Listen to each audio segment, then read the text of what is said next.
Hello mga idol, mga karels, mga kababayan ko dyan sa Pilipinas. Lalo na dyan sa bayan kong Sinilangan sa San Carlos City, Pangasinan. Shout out po sa inyo. Ito po, nagpipirito po tayo ng isda. Isdang pampano, mga kababayan. Ayan. Ayan ang ating almusal sa kape at itlog mamaya. Morning po dito. 8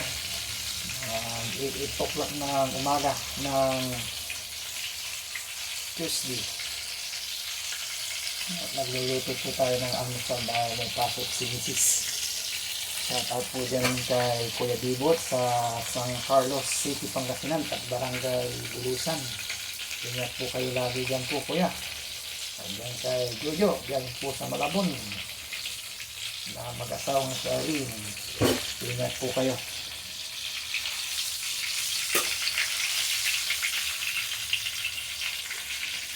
At thank you po sa lahat ng mga followers ko po at sa lahat ng mga sumusubaybay po sa mga video ko po. Maraming pong salamat at ingat po kayo lagi. Sa mga OFW na katulad ko, ingat po kayo. Shout out po sa inyo. Thank you for watching. Bye bye.